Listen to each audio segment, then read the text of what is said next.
घमंडी राजा और संत की हिंदी कहानी। किसी समय की बात है, एक राजा को यह घमंड था कि उसके राज्य में जितने भी प्राणी हैं उन सभी का भरण पोषण राजा ही करता है। राजा का मानना था कि लोग तो भगवान विष्णु को जगत का पालन करता यूं ही कहते हैं, भगवान को किसी ने नहीं देखा है।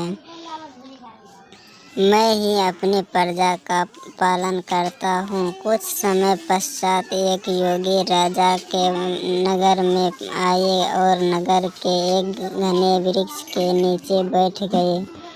योगी बहुत पहुँचे हुए संत थे। धीरे धीरे लोग योगी के बारे में जानने लगे और दूर दूर से लोग उनके दर्शन करने के लिए आने लगे। तब योगी के पास उनके भक्त की भीड़ लगी रहती थी। एक दिन योगी की प्रसिद्धि उस राजा के दरबार में भी पहुंच गई। जब राजा ने योगी के बारे में सुना तो उसके मन में भी योगी से मिलने की इच्छा हुई और वह भी योगी से मिलने पहुंच गया। जब राजा योगी के पास पहुंचा तो देखा योगी के पास खाने का कोई पात्र नहीं है। राजा ने योगी से पूछा, आपके पास तो कोई पात्र ही नहीं है, तब आपकी भोजन की व्यवस्था कैसे होती है? आपको भोजन किधर से मिलता है? योगी ने उत्तर दिया, देने वाला तो ईश्वर है, वह सारी व्यवस्था बना देता है और हम इसी तरह फक्कर जीवन जीते हैं। राजा बोला, मैं सभी प्राणियों का अन्नदाता हूँ और आज से आपको भोजन की व्यवस्था भी कर देता हूँ। राजा की घमंड भरी बातें सुनकर योगी ने पूछा, तुम्हारे राज्य में कितने मनुष्य और जानवर हैं?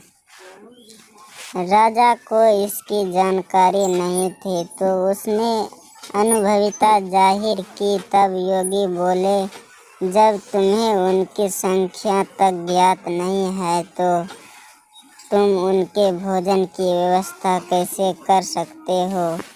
इसका अर्थ यही है कि उन सभी व्यवस्था भी भगवान ही करता है। राजा योगी की बात से संतुष्ट नहीं हुआ और योगी से कहने लगा, आज मैं एक डिब्बी में एक कीड़े को बंद कर के रखता हूँ और फिर मैं देखता हूँ ईश्वर इसके भोजन कैसे देता है। राजा ने एक डिब्बी ली और उसमें कीड़े को रख दिया और उसके पास सैनिक का पहरा बैठा दिया। दूसरे दिन जब राजा आया तो उसने देखा कि कीड़ा चावल का दाना खा रहा है जो डिब्बा को बंद करते समय राजा के माथे पर लगे तिलक से उस डिब्बी में गिर गया था। तब योगी बोला, देखा राजन, आपके न चाहने पर भी भगवान ने इस कीड़े को भोजन दिया, वह भी आपके माध्यम से ठीक इसी प्रकार अन्य जीवों को देता है। भगवान ही है और वह माध्यम आपको बनता है। यह सुनकर राजा भी योगी को नमन कर सत्य स्वीकार कर लेता है। शिक्षा, लोगों अपने द्वारा किए गए कार्य का घमंड नहीं करना चाहिए क्योंकि कार्य तो ईश्वर की मर्जी से होते हैं। मनुष्य तो एक साधन है